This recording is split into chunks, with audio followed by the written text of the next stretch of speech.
बोलती हिंदी क्लास सब बढ़िया। तो कैसे हैं आप सभी? होपफुली सभी एकदम स्वस्थ होंगे, मस्त होंगे, मजे में होंगे और अपने बोर्ड्स की तैयारी को लगातार कर रहे होंगे। तो मैं हूं आप सभी की बड़ी दीदी ज्योति। स्वागत है आप सभी का आज के सेशन में। आज का सेशन होने वाला है मोस्ट इम्पोर्टेंट। यस, आज हम तुलसीदास जी का मोस्ट इम्पोर्टेंट चैप्टर बोर्ड्स के पॉइंट ऑफ व्यू से भी और समझने के पॉइंट ऑफ व्यू से भी। डिफिकल्ट चैप्टर है बट बहुत ही ट्रेंडिंग चैप्टर है। समझना थोड़ा मुश्किल है लेकिन ऐसा हो नहीं सकता कि हम समझाएं और आपको समझ ना आए, बिल्कुल भी नहीं हो सकता है। तो पहले बात तो ये सोच लीजिए कि थोड़ा मुश्किल है, ठीक है। हालांकि मैं ऐसे नहीं बोल रही हूँ, मैं आपको डरा रही हूँ, डिमोटिवेट कर रही हूँ, नहीं। अब जो मुश्किल है तो है, उसमें क्या ही कर सकते हैं। समझना थोड़ा मुश्किल है क्योंकि बेसिकली देखा जाए तो उसमें अवधि भाषा है। कौन सी भाषा? इसमें अवधि भाषा है और इसको हमें अपनी हिंदी भाषा में ट्रांसलेट करना है। तो मुश्किल तो होगा लेकिन हमारे होते कुछ मुश्किल नहीं होने वाला है। एकदम आसान से सिंपल तरीके से, अगर आपने पहले भी इस चैप्टर को पढ़ चुके हैं स्कूल में अदर टीचर से, आपको समझ नहीं आया हो शायद, है ना। तो अगर आप आज की वीडियो को देखते हैं तो आपको धनुष भंग का इंपॉर्टेंट चैप्टर बिल्कुल एकदम आसान तरीके से रट जाएगा आपको, ठीक है। तो फिर क्लास को स्टार्ट करने से पहले सबसे पहले सभी को good morning, good afternoon, good evening, Radhe Radhe, जय श्री राम, जय माता की, जय भगवान की बोल, जय पप्पा की। तो क्लास होने वाली मोस्ट इंपोर्टेंट धनुष भंग यानी कि रामचरितमानस के ऊपर हमारा पूरा चैप्टर है। यस, बेसिकली देखा जाए तो तुलसीदास जी ने इसको लिखा है। किसने? तुलसीदास जी ने इसको लिखा है। इसका जीवन परिचय हम पहले डिस्कस कर चुके हैं, तो जिसने भी जीवन परिचय नहीं देखा हो तो जाकर देख सकते हैं। बिल्कुल सिंपल भाषा में कैसे आपको जीवन परिचय को लिखना है, कैसे क्या करना, पूरा इसमें बताया गया। और आज हम तुलसीदास जी का, बेसिकली ये कौन सा चैप्टर है? सेकंड चैप्टर है और पद्यांश भाग से लिया गया है, ठीक है। सबसे बड़ा चैप्टर यही है। पद्यांश में देखा जाए सबसे बड़ा चैप्टर यही है और समझने में भी इसी में क्या बोलते हैं, परेशानी होती है क्योंकि इसमें जो लिखा होता है वो तो हमको समझना होता है लेकिन लिखा कुछ और है और उसको पीछे की स्टोरी से हमको ऐड करना पड़ता है, ठीक है। पीछे की स्टोरी भी आपको बताई जाएगी ताकि आपको यहाँ पर समझने को कोई दिक्कत ना, बिल्कुल आसान से सिंपल तरीके से आप इसको समझ सके, ठीक है। और क्या बोलते हैं भाई, तुलसीदास ने लिखा है तो धनुष भंग और वन पथ पर। कौन सा? धनुष भंग और वन पथ पर। तो धनुष भंग और वन पथ पर ये दोनों इसमें चैप्टर हैं। तो सबसे पहले आज हम धनुष भंग को कंप्लीट करते हैं। थोड़ा बड़ा चैप्टर है तो देखते हैं भाई कितना कवर हो पाता है, कितना नहीं हो पाता है। चाहे थोड़ा पढ़िए लेकिन अच्छा पढ़िए, एकदम सटीक पढ़िए, ताकि अगर आप दोबारा भी भाई अगर कोई भी आपसे सपने में पूछे ना कि इसकी व्याख्या क्या है तो सपने में भी उसका उत्तर आप दे सके, उसकी क्या बोलते हैं, उसकी व्याख्या आसान भाषा में कर सके। क्लियर? यहाँ तक बात समझ में आई? तो आज हम धनुष भंग को निपटाने वाले हैं। इसका पीछे का जो स्टोरी है वो भी आपको बताएंगे, ठीक है, और उसको रिलेट करके पढ़ेंगे। और थोड़ा ओवरव्यू देख लीजिए कि धनुष भंग में आपको क्या पढ़ना है। तो धनुष भंग में बेसिकली बेटा क्या है कि रामायण, आपने रामायण तो पढ़ी होगी, 10th क्लास में आ गए हैं तो रामायण तो पढ़ी होगी। पढ़ी भी नहीं होगी तो एक क्या बोलते हैं, एक दंगल टीवी करके, हाँ सर, दंगल टीवी करके एक चैनल है शायद, उस पर रामायण आती थी। रामायण उस पर दिखाई जाती थी, हालांकि अभी भी दिखाई जाती, जब हम छोटे थे तब भी दिखाई जाती थी। अब हम थोड़ा इतना बड़े हुए, हालांकि इतना बड़े भी नहीं हुए, फिर भी रामायण को दिखाया जाता है। तो सबको भाई पता होता है कि रामायण में क्या होता है, स्वयंवर होता है, सीता जी का राम जी से विवाह होता है, धनुष वगैरह तोड़ना पड़ता है ना। तो कैसे क्या होता है पूरा इसमें सब बताया गया है।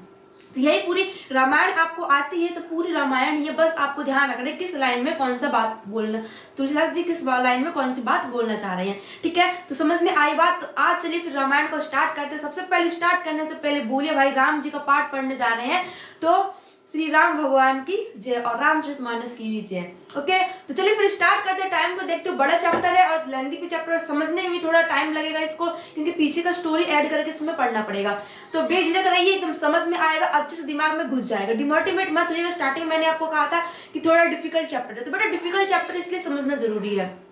क्लियर? और देखिए, अगर आपके पास अभी थोड़ा बहुत समय है ना, अभी आपके पास बहुत समय है ना एग्जाम के लिए, हालांकि जो 2025-26 वाले बच्चे हैं उनका तो क्लियर हो चुका होगा, वो तो पढ़ चुके होंगे, तो वो इस वीडियो को देख सकते हैं। लेकिन जो हमारा आने वाला अगला सेशन है ना, जो 25-26 वाले बच्चे हैं उनका तो भाई क्लियर हो गया होगा, उन्होंने तो पढ़ भी लिया होगा, वो रिवीजन कर रहे होंगे, तो वो रिवीजन के तौर पर देख सकते हैं। लेकिन जो बच्चे अभी आएंगे 10th क्लास में उनके लिए डिफिकल्ट होगा, तो उनके लिए बहुत समय, पूरी साल पड़ी हुई है। लेकिन बेटा बहुत ही डिफिकल्ट चैप्टर है और बहुत ही लेंथी चैप्टर है, लेकिन प्रश्न हर साल पूछे जाते हैं क्योंकि इंपोर्टेंट चैप्टर है ये, इसीलिए आपके पास समय बहुत है। तो ये मत सोचिए कि अभी कर रहे हैं, समझ में नहीं आ रहा है तो छोड़ देते हैं ना, आगे कर लेंगे। तो बेटा अगर आपको अभी टफ लग रहा है, आपके पास इतना समय आप अभी नहीं कर पा रहे, जब आपके पास कम समय होगा तब तो आप कैसे कर पाएंगे? नहीं कर पाएंगे। इसीलिए अभी से थोड़ा थोड़ा करके एक एक पैराग्राफ, एक दो लाइन का अर्थ समझिए क्लियर। तो हमेशा की तरह आपको ये बता दिया जाए कि भाई पद्यांश व्यय करने के थोड़ा टाइम ले रहे हैं भाई आपका, है ना, कि पद्यांश को समझा देते हैं, बाकी थोड़ा ही वर्ड सिर्फ 2 मिनट और बकवास कर लेते हैं ना, आपको बता देते हैं कि क्या कैसा क्या नहीं है। तो देखिए पद्यांश की व्याख्या करने के लिए आपको क्या है कि सबसे पहले आपको अर्थ पता होना चाहिए। क्या? सबसे पहले आपको वर्ड्स का अर्थ पता होना चाहिए। क्या? कि वर्ड्स का मीनिंग आपको पता होना चाहिए। उसके बाद बेटा सेकंड बात क्या आती है कि आपको वर्ड्स को सीक्वेंस में लाना पड़ता है। संस्कृत की तरह एज इट इज लाइन नहीं चलती कि इसका अर्थ हमको पता तो as it is same to same हम इसका लिख दें, नहीं, आपको वर्ड्स को सीक्वेंस में लाना पड़ता है, वर्ड्स को आगे पीछे करके व्याख्या करनी पड़ती है। और थर्ड मोस्ट इंपोर्टेंट बात है अपनी तरफ से कुछ वर्ड्स को ऐड करना। पद्यांश में अगर अपनी तरफ से वर्ड्स को ऐड नहीं करेंगे तो आपकी व्याख्या बिल्कुल भी नहीं बनने वाली है। ऐसा नहीं कि जो इसमें लिखा है वही आप सीधे सीधे लिख दे तो आपकी व्याख्या बन जाएगी, नहीं बनेगी। अपने तरफ से भी कुछ वर्ड्स को ऐड करना पड़ता है। तो ये 3 बातें आपको याद रखना है पद्यांश की व्याख्या करने के। अगर ये 3 बातें आपके दिमाग में समझ आ गई और आप इन्हीं तीनों करना सीख गए तो पद्यांश की व्याख्या करने से आपको कोई नहीं रोक सकता है, चाहे जितनी भी डिफिकल्ट व्याख्या हो।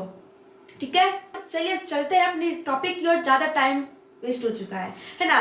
तो सबसे पहले वही है कि आपको अर्थ बताया जाएगा, 2-2 लाइन का आपको व्याख्या बताई जाएगी, फिर कैसे आपको अपने एग्जाम में लिखना है, क्या तुलसीदास जी कहना चाह रहे हैं, कैसे आप अपनी भाषा में लिखेंगे इसको। और थोड़ा सा और बात सुन लीजिए क्या कहना चाह रही हूँ मैं, ये कि देखिए मैं आपको जो व्याख्या बताऊंगी उसमें थोड़ा बहुत डिफरेंस होगा, आप अपने अकॉर्डिंग व्याख्या को लिखेंगे उसमें भी थोड़ा बहुत डिफरेंस होगा, क्योंकि एज इट इज आप जो मेरे मुंह से आप सुनेंगे या फिर जो मैं आपको बताऊंगी आप सेम टू सेम वही नहीं लिख सकते, रट्टा नहीं मार सकते हैं इसमें कि आप सोचे कि जो मैं एक वर्ड बोल रहे हैं एक वर्ड का रट्टा मारे, कितने का रट्टा मारोगे भाई, एक चैप्टर थोड़ी ना है कि एक चैप्टर का रट्टा मार लेंगे भाई काम हो जाएगा, ना नहीं ऐसा नहीं है। तो आपको क्या करना, आप इस चीज के लिए बिल्कुल भी कंफ्यूज मत होइए। बहुत से स्टूडेंट्स का डाउट होता है कि मैडम इस बुक्स में थोड़ा डिफरेंस व्याख्या लिखी हुई है, इन टीचर ने कुछ डिफरेंस व्याख्या बताया, बेटा सबका बताने का तरीका अलग होता है। ठीक है, अगर आप एग्जाम में लिखेंगे तो आप एग्जाम में एज इट इज मैंने जो बोला है वही नहीं लिखिए, फिर जो आपने किताब से पढ़ा वही नहीं आप पढ़ने वाले, थोड़ा बहुत वर्ड्स का डिफरेंस होता है, लेकिन जो उसमें पूछा गया उसी को लिखते हैं, बट अपने अकॉर्डिंग लिखते हैं। क्लियर। तो आपको अपने अकॉर्डिंग अपनी भाषा बना के लिखना है, लेकिन जो एज इट इज वो करेक्ट उसमें कहना क्या चाह रहा है उस पद्यांश में वो आपको अपने दिमाग में सेट करना है। ठीक है, जैसे यहाँ पर लिखा है तो जो इस दोहे में कहना चाह रहे हैं तुलसीदास जी आपको वही लिखना है, लेकिन ये नहीं कि एज इट इज पूरा मेरी तरह ही लिख दीजिए, आप समझ के और अपने भाषा के अकॉर्डिंग बना के लिख सकते हैं। तो इसमें कंफ्यूज नहीं होना है कि ये ऐसा बोल रहे थे, ये ऐसा बोल रहे थे, ये मैडम ऐसा बोल रही है और हम कुछ और ही लिख रहे हैं। तो अर्थ का अनर्थ नहीं लिखना, अर्थ ही लिखना है, भले आप अपने अकॉर्डिंग लिखिए। तो बस अब यहाँ से अपनी बकवास को खत्म करते हैं और चलते हैं अपने टॉपिक पे। हालांकि बकवास नहीं थी, काम की चीज ही थी वो। तो देखिए रामायण का पाठ हमारा है, ये बहुत ही अच्छा पाठ है। क्या लिखा है, तुलसीदास ने बेसिकली लिखा है, किसने, सबसे पहले तो याद रखिएगा सिर्फ व्याख्या को आने से कुछ नहीं होता है। अगर आपको यही नहीं पता है कि किस पार्ट से ये लिया गया है, ठीक है, तो आपको ये भी ध्यान रखना बहुत जरूरी है किस पार्ट से इस पद्यांश को लिया गया है। तो धनुष भंग यानी कि क्या बोलते हैं, धनुष भंग और वन पद पर। तो बेसिकली आज हम धनुष भंग को देखने वाले, धनुष भंग का डिस्कस करने वाले। धनुष भंग का एक एक वर्ड एक एक व्याख्या पूरी सीधे सीधे आपके दिमाग में छप जाएगी। ठीक है, तो धनुष भंग को करने के लिए सबसे पहले हमको ये जानना पड़ेगा भाई इसको लिखा किसने है ना। तो धनुष भंग को कौन लिखने वाले हैं भाई, तुलसीदास जी, महान कवि हमारे तुलसीदास जी। बहुत ही अच्छी कहानी है इनकी। मैंने आपको शॉर्ट में जब जीवन परीक्षा को करवाया था तो बताया था कि भाई ये बचपन से ही, क्या बचपन से ही इन्होंने राम जी के भक्त नहीं थे, बचपन से ये संत नहीं बने थे। इनकी पत्नी द्वारा कहे जाने पर है ना, पत्नी के भाई प्रेम में डूबे रहते थे, अधिक प्रेम करते थे अपनी प्रेम पत्नी से। तो पत्नी ने इनको कहा था कि भाई क्या फालतू लगे हो इसमें, है ना, प्रेम जितना प्रेम आप हमसे कर रहे हो उतना अगर श्री भगवान से करो तो आपको भाई क्या बोलते हैं सिद्धार्थ हो जाए ना, भाई अपरंपार हो जाए, है ना। तो ये तो उनकी पत्नी द्वारा कहे जाने पर ही ये कहाँ गए थे भाई, वैराग को उन्होंने धारण किया था, तभी से इनकी बुद्धि खुली थी। तो यही बात भाई क्या बोलना चाहेंगे कि हर एक सफल व्यक्ति के पीछे एक औरत का हाथ होता है। तो इनके क्या बोलते हैं साहित्य में इनका योगदान जो भी, इनका महान कवि बनने के पीछे इनकी पत्नी का ही हाथ था। तो यहाँ पर ये बात प्रूफ होती है। ठीक है, तो चलिए फिर हो गया, अब स्टार्ट करते हैं पूरा एकदम फोकसली, आराम से एकदम सीधे तरीके से, बिल्कुल सिंपल तरीके से, अच्छे से मोटिवेट होकर समझिएगा, क्योंकि टॉपर बेटा आपको ही बनना है ना। मोटिवेट होकर समझिए अच्छे से एकदम। तो क्या लिखा है, उदित उदयगिरी मंच पर रघुवर वाल पतन, विकसे संत सरोज सब हर्षे लोचन भृंग। सबसे पहले तो आप ये जान लीजिए कि भाई ये है क्या। ठीक है, सबसे पहले ये जानिए कि ये है हमारा दोहा। क्या है, ये हमारा दोहा है। तो हम आपको बता देंगे भाई कहाँ पर दोहा है, कहाँ पर क्या है। ठीक है, तो बेसिकली देखा जाए तो पहले लिखा है कि उदित उदयगिरी मंच पर रघुवर बाल पतंग, विकसे संत सरोज सब हर्षे लोचन भ्रंग। तो ये हमारा क्या है, दोहा है, ये हमारा है दोहा। ये याद रखिएगा, ये हमारा दोहा है। अब इसकी व्याख्या क्या होती है? तो उदित मतलब क्या होता है? उदय होना या फिर निकलना। उदित मतलब क्या होता है? उदय होना या फिर निकलना। उदयगिरी होता है, गिरी मतलब होता है पर्वत, गिरी मतलब क्या होता है? पर्वत। उदय मतलब होता है उदयाचल पर्वत। तो उदयगिरी अर्थात उदयाचल पर्वत एक पर्वत का नाम है। क्या? उदयाचल पर्वत एक पर्वत का नाम है, बड़ा पर्वत होता है काफी। मंच होता है, मंच तो आप जानते ही होंगे। रघुवर होता है श्री राम जी, रघुवर क्या होता है? श्री राम जी। बाल मतलब होता है बालक, पतंग मतलब होता है सूर्य। बाल मतलब होता है बालक, पतंग मतलब होता है सूर्य। अब क्या? उदय मतलब हो जाएगा उदय होना। तो तुलसीदास जी क्या कहना चाहते हैं? क्या कहना चाहते तुलसीदास जी इसमें? आज तो पीछे का स्टोरी समझिए, इसके पीछे का स्टोरी क्या, तब आपको अच्छे समझ में आएगा। तो बेसिकली क्या होता है देखा जाए तो, जब माता सीता, आप जानते होंगे श्री राम जी की धर्म पत्नी है ना, काफी क्या बोलते हैं पत्नी विरता थी वो। तो सीता जी बहुत ही छोटी होती है कि वो धनुष, किसको? शिव जी के धनुष। कोई ऐसा धनुष नहीं होता है कि भाई कोई भी हम तुम जाके उठा ले ऐसे तोड़ दे, नहीं। शिव जी का महान धनुष था वो। क्या? शिव जी का महान धनुष था, उसको सीता जी ने उठा लिया था, है ना, ये कहा जाता है। तो जनक जी, जनक जी कौन है? सीता जी के पिताजी। तो जनक जी देखते हैं भाई तो वे आश्चर्य में पड़ जाते हैं कि भाई ऐसा कैसे हो सकता है? शिव जी का इतना विशाल धनुष, इतना शक्तिशाली, इतना ताकतवर धनुष को सीता ने ऐसे उठा लिया। तो उस समय इस चीज को देख करके वो प्रण लेते हैं कि जो भी इंसान, जो भी राजा इस धनुष को तोड़ देगा, जो भी राजा इस धनुष को तोड़ देगा, वही मेरे बेटी का पति बने, अर्थात वही मेरी पुत्री का पति बनेगा। ठीक है, तो ये प्रण ले लेते हैं। उसके बाद धीरे धीरे भाई सीता जी बड़ी होती है, उनका भाई शादी का टाइम आ जाता है। तो जो जनक जी हैं वो स्वयंवर रखते हैं। क्या? पहले के जमाने में स्वयंवर रखा जाता भाई, कि वो क्या बोलते, जो पुत्री होती थी राजकुमारियां, वो अपने अकॉर्डिंग तो वर चुनती थी, लेकिन सभी के क्या, पूरे समाज के, पूरी फैमिली के साथ में। हालांकि आज के टाइम में भी अपने अकॉर्डिंग चुनते हैं, लेकिन वो फैमिली के अगेंस्ट होकर चुनते हैं, है ना। तो यही है, टॉपिक पे आते हैं कि भाई स्वयंवर सभा वहां होती है। तो जनक जी भाई बड़े बड़े राजाओं को बुलाते, शक्तिशाली राजाओं को बुलाते हैं, अपने नगर के जितने भी राजा होते हैं उनको बुलाते हैं स्वयंवर में, और आसपास नगर के जितने राजा, बड़े बड़े राजा, बड़े बड़े शक्तिशाली राजा होते हैं उनको बुलाते हैं। तो स्वयंवर में पूरे मतलब जितने भी शक्तिशाली बड़े बड़े राजा होते हैं ना, सब आते हैं। और साथ में श्री राम जी और उनके छोटे भाई लक्ष्मण जी आते हैं अपने गुरु विश्वामित्र के साथ। ठीक है, लेकिन वो स्वयंवर का हिस्सा नहीं होते हैं, है ना, वो सिर्फ देखने के लिए आते हैं। ठीक है, तो जितने बड़े बड़े राजा होते हैं भाई, वो धनुष को हिला तक नहीं पाते, उसको तोड़ तक नहीं पाते हैं, है ना। तो भाई ऐसे में जनक जी भाई परेशान हो जाते कि भाई ये ऐसा मैंने प्रण लिया था कि कोई जो भी इसको भाई धनुष को तोड़ेगा, तो सबने भाई धनुष को छुआ है, लेकिन कोई इसको हिला नहीं पाया है। तो ऐसे में जो जनक जी हैं वो गुस्से से पूरी सभा में जितने भी राजा उपस्थित होते हैं, बड़े बड़े शक्तिशाली राजा, उनको ललकारते हैं कि यहाँ भाई कोई भी इतना शक्तिशाली राजा नहीं जो इस धनुष को तोड़ सके, क्या सभी राजा ऐसे ही हैं? तो वहां पर विश्वामित्र भी बैठे होते हैं। तो विश्वामित्र कहते हैं कि जनक थोड़ा संभाल के बात करिए, सिर्फ एक आज्ञा भर की बात है। क्या? सिर्फ एक आज्ञा भर की बात है, ये जो धनुष आप देख रहे हैं ना, उसको धनुष ऐसे टूट जाएगा, सिर्फ एक आज्ञा भर की बात है। तो ऐसे में जो क्या बोलते हैं विश्वामित्र जी है, वो श्री राम जी को आज्ञा देते हैं कि श्री राम जाओ और धनुष को तोड़ो। अब देखिए पहले के जमाने में क्या होता था कि भाई जो थे ना, वो सवाल नहीं करते थे। हालांकि जैसे अब होता है कि भाई तुम कौन होते हो हमारा शादी करवाने वाले, ना तुम कौन होते हो हमारे विवाह करवाने वाले, लेकिन जो श्री राम जी है वो नहीं पूछते हैं, वो सीधा उनकी आज्ञा को प्राप्त करते हैं, वो धनुष भंग के लिए उठते हैं। तो जैसे भाई बाकी जो राजा थे वो धनुष को हिला तक नहीं पाए, लेकिन जैसे ही श्री राम जी उठते हैं तो जितने भाई राजा होते हैं उल्लू की तरह छिप जाते हैं। कैसे? उल्लू की तरह छिप जाते हैं। ठीक है, तो बेसिकली ये पूरी स्टोरी है और इसी का पूरा वर्णन इसमें किया गया। तो आपको समझ में आया होगा क्या मैंने बोला, वही पूरा जैसा मैंने आपको बोला है वही इसमें पूरा बताया गया तुलसीदास जी ने। तो उसी को आपको देखना है कि कौन सी लाइन में क्या बोला गया है। समझ में आई बात पीछे की स्टोरी? अब देखते हैं कि क्या बोलते हैं कि उदित उदयगिरी मंच पर रघुबर बाल पतंग। विक्षय मतलब क्या होता है? खिलना। विक्षय मतलब होता है खिलना। संत माने होता है संत। सरोज मतलब होता है कमल। हर्षि मतलब होता है प्रसन्न होना। लोचन माने होता है नेत्र। भृंग माने, यहाँ पर श्रृंग लिखा है भृंग है, और भृंग माने क्या होता है? भवरा। अब सुनिएगा कि उदित उदयगिरी मंच पर रघुबर बाल पतंग। तो तुलसीदास जी कहते हैं कि जब श्री राम जी गुरु विश्वामित्र की आज्ञा को पा करके धनुष भंग के लिए खड़े होते हैं तो उनकी शोभा ऐसे प्रतीत होती है। ये आपको अपनी तरफ से जोड़ना पड़ेगा। बोला था ना कि अपने तरफ से व्याख्या को सुंदर बनाने के लिए जोड़ना पड़ता है। तो तुलसीदास जी कहते हैं कि जब श्री राम जी गुरु विश्वामित्र की आज्ञा को प्राप्त करके धनुष भंग के लिए उठते हैं तो उनकी सुंदरता ऐसे प्रतीत होती है जैसे उदयाचल पर्वत का मंच रूपी उदयाचल पर्वत पर, क्या? जैसे मंच रूपी उदयाचल पर्वत पर कोई रघुवर रूपी बाल सूर्य उदय हुआ हो। ठीक है, अब ये क्या बोलते हैं, मंच के उदयाचल पर्वत क्या है। तो देखिए ये मंच है, मान लीजिए एक उदयाचल पर्वत बहुत बड़ा पर्वत होता है, तो उदयाचल पर्वत पर कोई मंच बना हुआ है क्या, उदयाचल पर्वत पर कोई मंच बना हुआ है और उस मंच पर श्री राम जी आकर खड़े हो गए हैं। उदयाचल पर्वत है, वहां पर एक मंच बना हुआ है, तो उस मंच पर श्री राम जी आकर खड़े हो गए हैं। तो उनकी शोभा ऐसी प्रतीत होती है जैसे कोई छोटा सूर्य आकर उदयाचल पर्वत पर खड़ा हो गया हो। क्लियर। तो वह बोला है कि मंच रूपी उदयाचल पर्वत पर जब श्री राम रूपी बाल सूर्य का उदय हुआ तो वहां पर उपस्थित कहा, सभा में उपस्थित सभी संत, क्या सभा में उपस्थित सभी संत।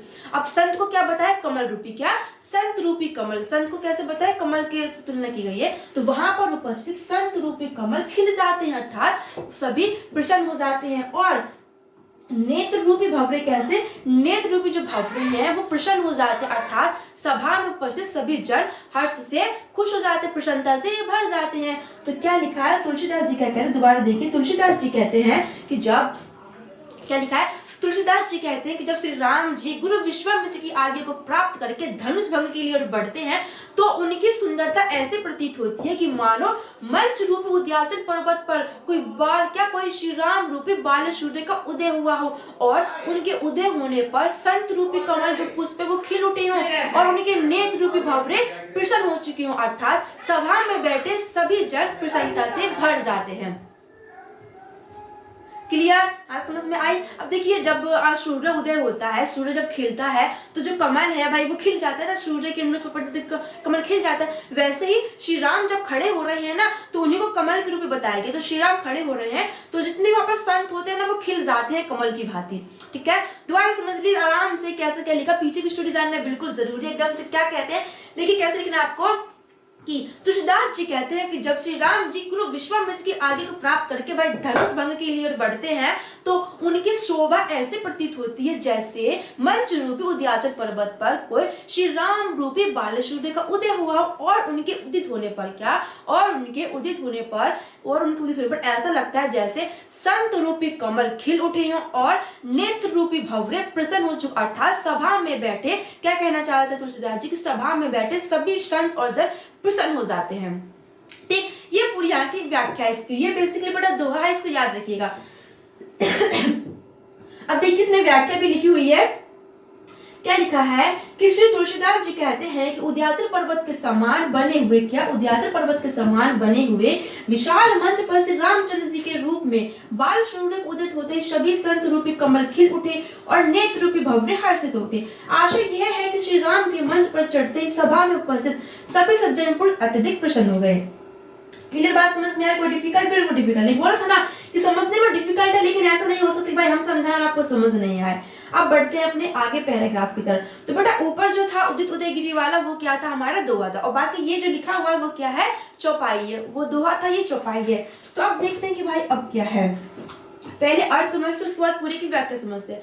तो लिखा है निर्भय माने होता है राजा, केरी माने के, आशा मतलब होता है आशा, निशी माने होता है रात्रि, नाशी माने नष्ट होना, वचन माने वचन, नक्षत्र माने क्या होता है तारे, अबली मतलब क्या होता है पंक्ति या फिर समूह। अबली माने क्या होता है पंक्तियां या फिर समूह। ना माने नहीं, प्रकाश माने प्रकाश नहीं होना। मानी माने होता है अभिमानी, महिक माने होता है राजा, कुमुद एक फूल होता है, कुमुद एक फूल होता है। ठीक है, बता देंगे कैसा फूल होता है। संकुचाने मतलब होता है संकुचन अर्थात संकोच करना। कपटी मतलब कपटी, भूप मतलब राजा, उल्लुक मतलब उल्लू, लुकाने मतलब छिप गए। भय विशोक मतलब शोक रहित, भय विशोक मतलब शोक रहित, बिना शोक के। कोक मतलब चकवा, कोक क्या होता है चकवा पक्षी होता है। मुनि देवा मतलब मुनि और देवता, वर्षाए माने बरसाते हैं, सुमन माने पुष्प, जनवाहे माने जनाते, सेवा माने सेवा।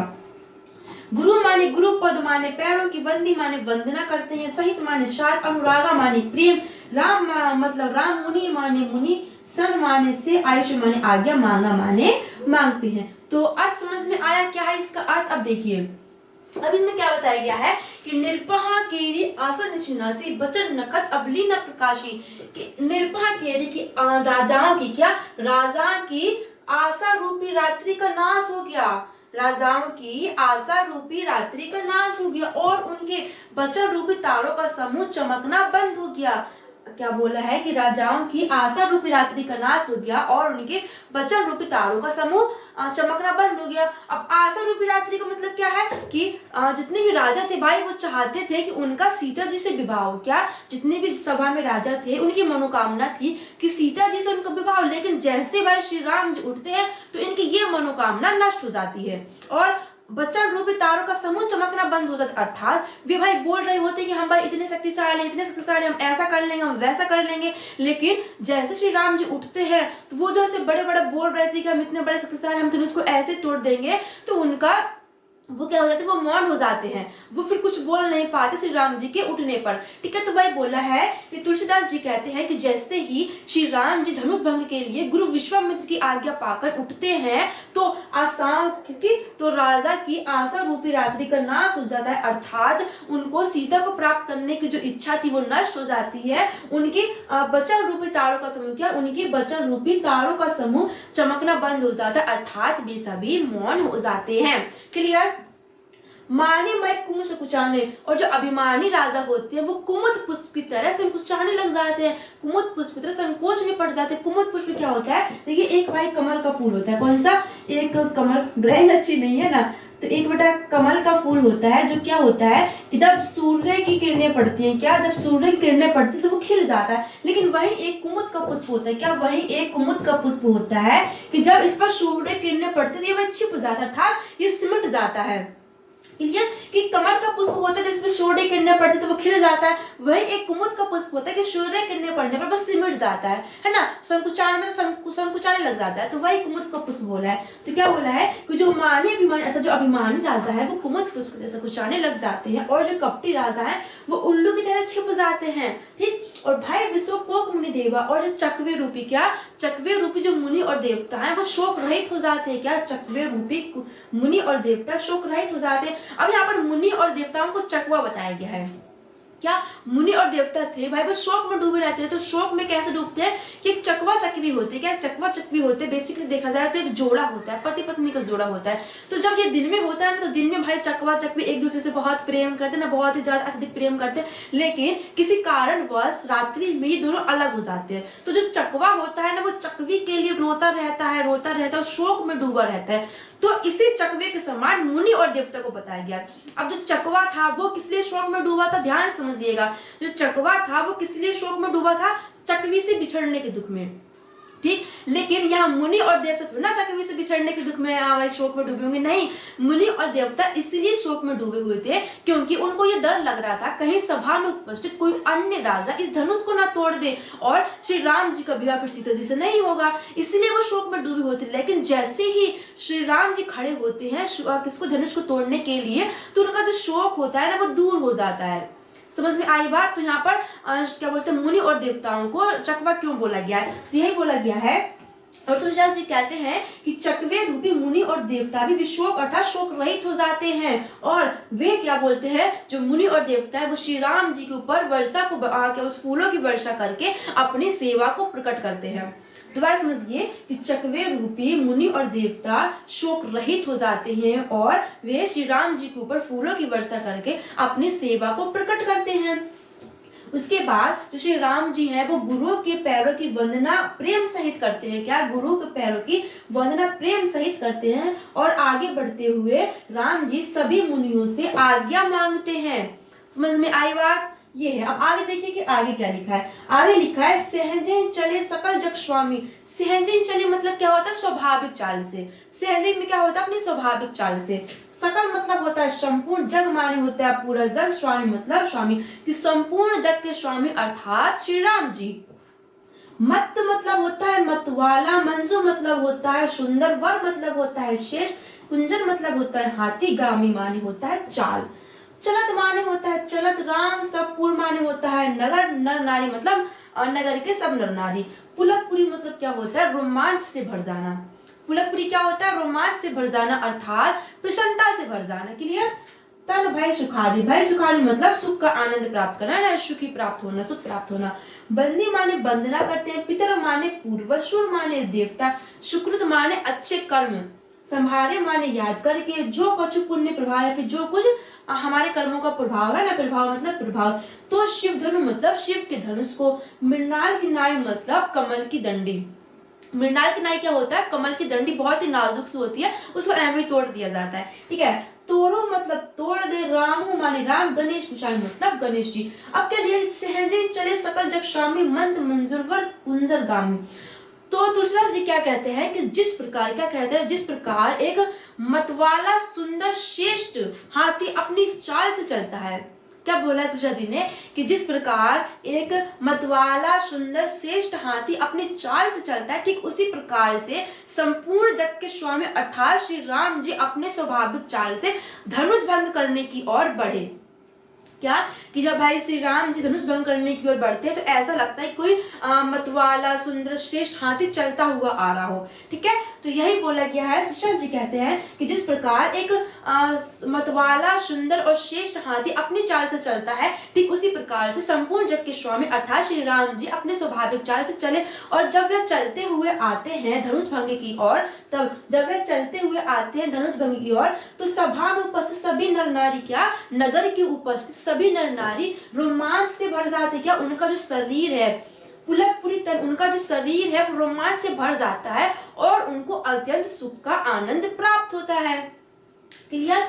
बंदित पितरों से शुक्र संभारे, और जो भी सभा में जितने भी नर नारी होते हैं वो अपने पूर्वजों की वंदना करते हैं, क्या वो अपने पूर्वजों की वंदना करते हैं, और क्या लिखा है, अपने पूर्वजों की वंदना करते हैं और अपने अच्छे कर्मों को याद करते हुए, क्या अपने अच्छे कर्मों को याद करते हुए कहते हैं कि यदि कुछ भी इनका प्रभाव हो तो हे गणेश गोसाई, यदि देखिए दोबारा समझिए कि जो नगर में उपस्थित जितने भी भाई सभा में उपस्थित नगर के जितने भी नर नारी होते हैं वो अपने देवताओं को पूर्वजों की वंदना करते हैं, क्या वो अपने देवताओं की और पूर्वजों की वंदना करते हैं और जो भी उनके अच्छे कर्म होते हैं उनको वो याद करते हैं और कहते हैं कि यदि इनका कुछ भी प्रभाव हो, यदि इनका कुछ भी अच्छा प्रभाव हो तो हे गणेश गोसाई आप इसके फल में हमको ये दे दीजिए कि श्री राम जी इस शिव के विशाल धनुष को उसी प्रकार तोड़ दे जिस प्रकार कमल की डंडी को तोड़ा जाता है।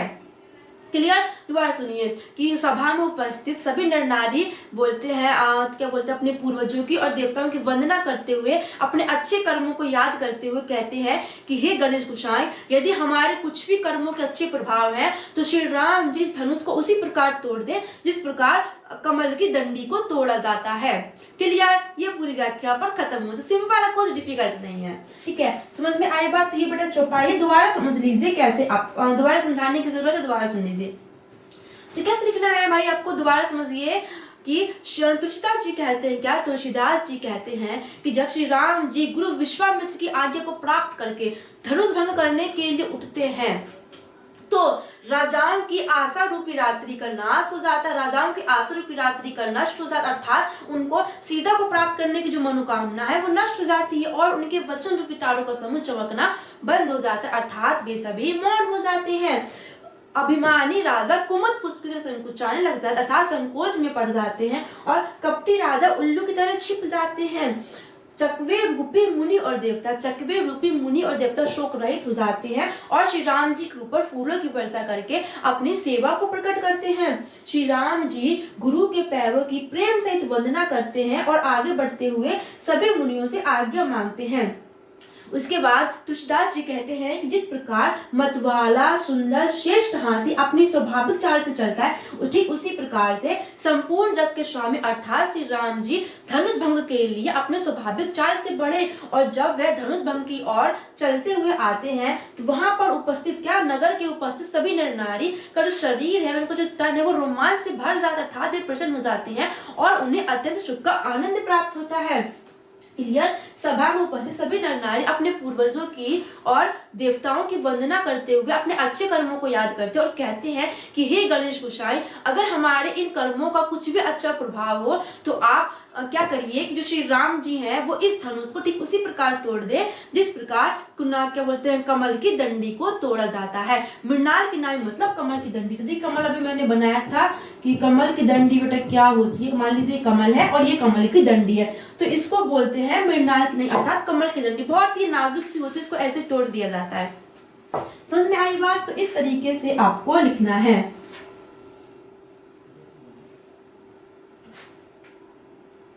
अब देखिए इसमें व्याख्या भी लिखी हुई है भाई, व्याख्या कैसे है कैसे नहीं है, सिंपल आसान भाषा में समझिएगा। तो क्या लिखा है भाई कि गोस्वामी तुलसीदास जी कहते हैं कि श्री रामचंद्र जी के मंच पर चढ़ते ही सभा में उपस्थित अन्य राजाओं की आशा रूपी रात्रि नष्ट हो गई और उनके वचन रूपी तारों का जो समूह है वो चमकना बंद हो गया, अर्थात वे सभी मौन हो गए। अभिमानी राजा रूपी कुमुद संकुचित हो गए और कपटी राजा रूपी उल्लू छिप गए।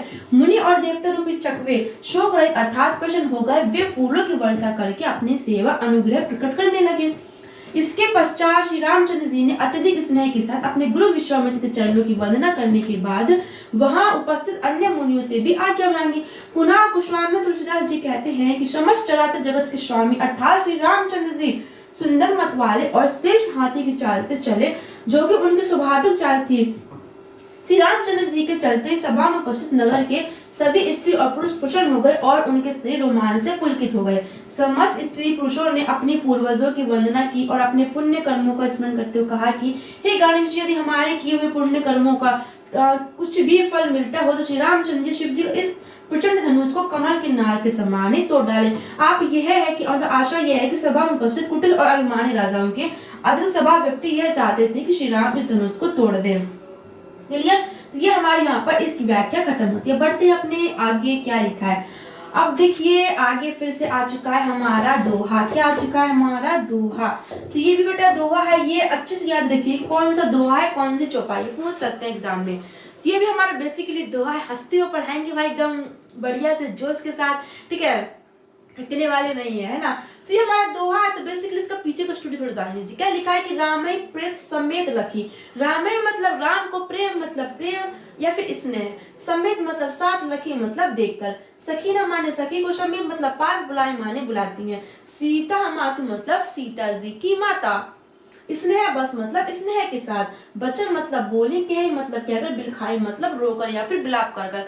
अब देखिए क्या होता है, क्या बोलते भाई, क्या होता है कि जो सीता जी की माता है ना, वो भाई चिंतित होती है, वो दुखी होती है कि भाई सभा में कोई भी ऐसा राजा नहीं है कि जो इस धनुष को तोड़ सके, क्या मेरी पुत्री का विवाह नहीं होगा, मेरी पुत्री ऐसी रहेगी, है ना। तो उनको दुख होता है कि भाई क्या मेरी पुत्री ऐसी रहेगी, सीता का विवाह नहीं होगा तो कैसे होगा। लेकिन उसको वहीं पर क्या होता है, रानी को श्री राम जी को देखकर, श्री राम जी का भाई ऐसा भाई क्या बोलते, इतनी अच्छी सुंदरता थी उनकी, इतना अच्छा चेहरा था इनकी, उतनी इनकी सुंदरता ऐसी थी कि कोई भी उन पर मोहित हो जाता था, है ना। तो पहले तो भाई जो रानी जी हैं वो सोचती है कि कोई भाई धनुष को नहीं तोड़ पा रहा है तो क्या मेरी सीता का विवाह नहीं होगा, मेरी पुत्री का विवाह नहीं होगा, ऐसा वो सोचती है। लेकिन उनकी नजर श्री राम पर पड़ती है तो उनको भाई उनके सुंदरता पर वो मोहित हो जाती है। लेकिन उनको डर लगने ये लग जाता है कि इतना छोटा सा बालक भाई बड़े बड़े राजा धनुष को हिला नहीं पाए। अब ना वो उनके ऊपर प्रेम आता है, किसके ऊपर, पहले तो वो है डरती हैं, वरना दुखी होते हैं कि भाई कोई भी ऐसा राजा नहीं जो श्री क्या बोलते हैं शिव जी के धनुष को तोड़ सके। लेकिन जब श्री राम जी खड़े होते हैं तो उनको लगता है वो चाहती है ये भी कि मैं भी चाहती हूँ भाई श्री रानी जी, जो रानी जी है सीता जी की माता, वो चाहती है कि श्री राम जी धनुष को तोड़ दे। लेकिन उनको मन ही मन डर लगता है कि ये बालक किस धनुष को तोड़ पाएगा, ये बालक तो बहुत छोटा है। पर श्री राम थोड़ा कोई इतना बड़े वो थोड़े ना थे कि भाई बड़े बड़े राजा हो, है ना, बहुत ही छोटे थे भाई, वो इतना छोटे भी नहीं थे, ठीक ठाक मतलब अपनी एज के थे। तो मतलब उनके सामने जो और अत्यधिक राजा थे वो उनसे बड़े थे और उम्र भी उनकी अच्छी खासी थी, तो उनके सामने वो छोटे थे एज में, है ना। तो उनको देख करके जो रानी है वो अपनी सखी को पास बुलाती है और कहती हैं कि ये भाई कैसे तोड़ेगा, इतना छोटा सा बालक है। और गुरु विश्वामित्र तो समझाता भी नहीं है कि इस बालक के ऐसे हट करना अच्छी बात नहीं है। और जो ये राजा है जो मतलब मानव कोई यहाँ पर ज्ञानी नहीं है, लेकिन जो जनक राजा है वो तो ज्ञानी है, लेकिन यहाँ पर भी उनकी बुद्धि नष्ट हो गई है। कोई समझाता क्यों नहीं कि इस बालक को भाई ऐसे हट मत करे, इससे धनुष नहीं टूटेगा। तो मतलब क्या बोलते सीता जी की माता का राम के ऊपर प्रेम आता है ना, और दया भी आती है भाई ये छोटा सा बालक कैसे धनुष को उठा लेगा। और वहां पर वो दुखी भी होती है कि कोई भी नहीं तोड़ पाए, मन ही मन ये भी सोचती है कि राम इस धनुष को तोड़ दे। अपनी पुत्री के लिए दुखी होती है कि अगर मेरी किसी ने धनुष नहीं तोड़ा तो मेरी पुत्री का विवाह कैसे होगा, क्या सब कुछ कैसे होगा। तो ये पूरा इसमें बताएगा। तो ये पूरी बेसिकली पीछे की स्टोरी है। अब आते हैं टॉपिक पर। तो रामय प्रेम समेत लखी सकीना समीप बुलाई, सीता मातु स्नेह बस वचन कहे बिलखाई। तो सीता जी की माता, अब देखिए मैंने बोला था ना कि वर्ड्स को सीक्वेंस में लाना पड़ता है, सीधे सीधे ऐसी लाइन नहीं चलती है। तो सीता जी की माता राम जी को प्रेम सहित देखकर, सीता जी की माता राम जी को प्रेम सहित देखकर अपनी एक सखी को पास बुलाती हैं और स्नेह पूर्वक विलाप करते हुए, क्या स्नेह पूर्वक रोते हुए कहती हैं या फिर बोलती हैं। कहती है बोलती है कुछ भी लिख सकते हैं जैसा आपका मन, लेकिन बोला था ना अनर्थ, क्या बोलते हैं, अर्थ का अनर्थ नहीं करना है। दोबारा सुनिए। सीता जी की माता स्नेह व सीता जी की माता राम जी को प्रेम के साथ देखती हैं और अपनी एक सखी को पास बुलाती हैं और स्नेह वश विलाप करते अर्थात रोते हुए कहती हैं कि हे सखी। अब क्या कहती है वो आगे लिखा है। तो ये पूरी बेसिकली क्या बोलते हैं इसको, इसकी व्याख्या है ना। तो ये हमारा दोहा, तो उसका व्याख्या देखते हैं कि कैसे लिखी है। तो क्या लिखा है, गोस्वामी तुलसीदास जी कहते हैं कि मंच पर अवतरित हुए श्री रामचंद्र जी को अत्यधिक वात्सल्य भाव के साथ देखकर जब माता अपने पुत्र को जिस प्रेम के साथ देखती तो उसको वात्सल्य भाव कहते हैं। जनक नंदिनी जी सीता जी की माता ने अपने सभी सखियों सहेलियों को अपने समय बुला लिया और स्नेहवश विलाप करते हुए उनसे कहने लगी।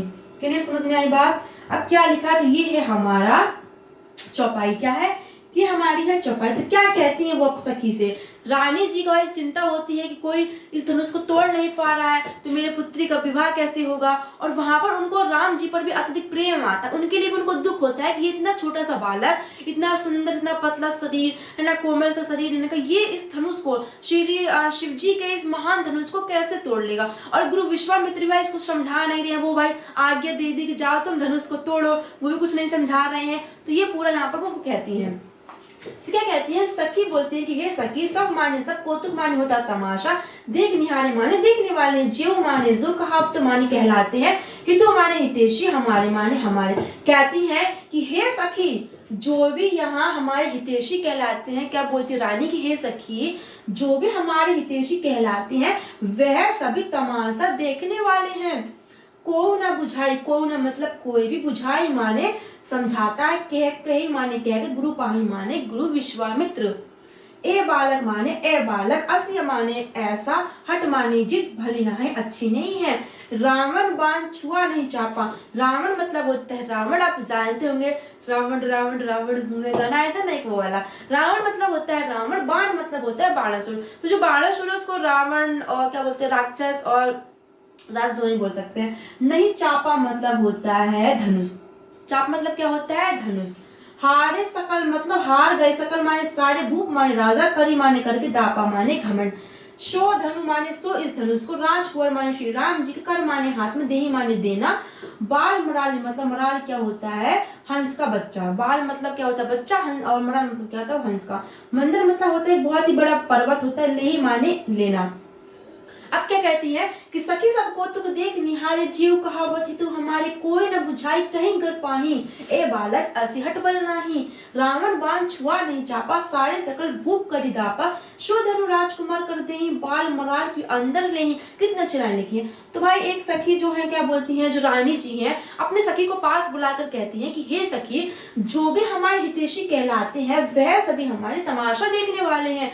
कोई भी गुरु विश्वामित्र के पास जाकर के कहकर उनको समझाता क्यों नहीं है कि इस बालक की इस प्रकार की हट या फिर इस प्रकार की जिद करना अच्छी बात नहीं है। जिस धनुष को चापा मतलब धनुष, जिस धनुष को रावण और बाणासुर जैसे जो राक्षस या फिर राजा थे वो छू तक नहीं पाए, और सभी राजा और सारे राजा धनुष को तोड़ने का घमंड करके हार गए। दापा मतलब घमंड। सो इस धनुष को क्या, तो इस धनुष को राजकुमार के हाथ में देना ये कहाँ तक उचित है। वो प्रश्न करती है कि राजकुमार को इस धनुष को राजकुमार के हाथ में देना कहाँ तक उचित है। क्या कभी हंस का बच्चा मंदराचल पर्वत को भाई उठा सकता है, ये प्रश्न करती है। दोबारा समझिए क्या बोला है कि रानी बोलती है कि हे सखी, जो भी हमारे हितैषी कहलाते वह सभी हमारे तमाशा देखने वाले। कोई भी जाकर के श्री राम जी के गुरु विश्वामित्र को जाकर कहकर समझाते क्यों नहीं है कि इस बालक तथा श्री राम जी की इस प्रकार की हट करना या फिर जिद करना अच्छी बात नहीं है।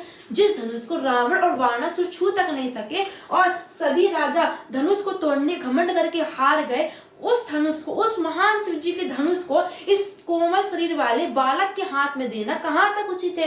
क्या कभी हंस का बच्चा मंदराचल पर्वत को उठा सकता है, ये ऐसा वो उनसे कहती है। अब आगे क्या होता है कि भूप शयानप, क्या भूप शयानप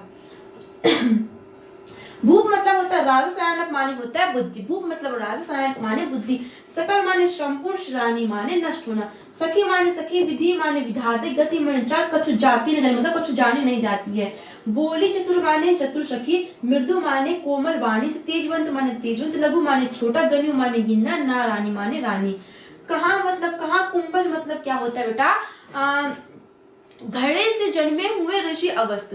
क्या? घड़े से जन्मे हुए ऋषि अगस्त। कहा जाता है कि जो ऋषि अगस्त है वो घड़े से जन्म लिया है उन्होंने। और कहाँ? सिंधु अपार। सिंधु मतलब समुद्र, अपार माने विशाल।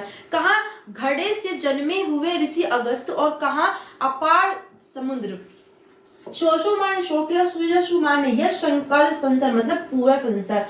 रविमंडल मतलब सूरज, रविमंडल मतलब सूरज। देखा लागू लागा मतलब छोटा लगता है। उदय माने उदित होने, प्रकाशो माने उसके, त्रिभुवन माने तीनों लोगों का, तम माने अंधेरा, भागा माने भाग जाता है। अब क्या बोलती है भाई कि भूप शयानक सकल शिरानी सकी विधि गति कछु कहत न जानी, बोली चतुर सकी मृदुवाणी, तेजवंत लघु गणि रानी। कहाँ कुंभज, कहाँ सिंधु अपारा, शोषी सुजस सकल संसारा, रवि मंडल देखत लघु लागा, उदय ताजु त्रिभुवन तम भागा। यहाँ से देखिए अब क्या है। उसके बाद में रानी कहती है कि माना भाई कि यहाँ पर कोई विज्ञानी राजा नहीं है, किसी के पास विज्ञान नहीं, लेकिन स्वयं श्री जनक जी तो इतने ज्ञानी हैं। क्या बोल? दोबारा सुनिए। रानी कहती है कि हे सखी, माना कि यहाँ पर उपस्थित जितने भी राजा हैं वो ज्ञानी नहीं है, लेकिन स्वयं श्री जनक जी तो इतने ज्ञानी हैं, लेकिन फिर भी राजा की, किसकी? श्री जनक जी की। तो राजा बोलेंगे कि जनक जी की संपूर्ण बुद्धि का नाश हो गया, उनकी संपूर्ण बुद्धि नष्ट हो गई है, और सखी विधाता की चाल को समझ में नहीं आ रही, आखिरकार वो करना क्या चाहते हैं। तो फिर उसके बाद भाई चतुर सखी होती है। उसके बाद क्या बोलती है? रानी के दुख को अत्यधिक बढ़ता हुआ देखकर उनमें से एक चतुर सखी कोमल वाणी से बोलती है, एक चतुर सखी कोमल वाणी से बोलती है कि हे रानी, तेजवंत लोगों को कभी छोटा नहीं गिनना चाहिए। क्या? कि ये रानी तेजवंत लोगों की गिनती कभी छोटे में नहीं करनी चाहिए। कहाँ कुंभज, कहाँ सिंधु अपारा, कि कहाँ घड़े से उत्पन्न, क्या घड़े से जन्म लिए हुए कुंभज क्या बोलते हैं ऋषि अगस्त्य, और कहाँ ये अपार समुद्र, इसको भी इन्होंने शोक लिया था, और इस यश को पूरा संसार जानता है। देखिए छोटी सी स्टोरी है इनकी। कहा जाता है कि जो ऋषि अगस्त्य है ना वो घड़े से इनका जन्म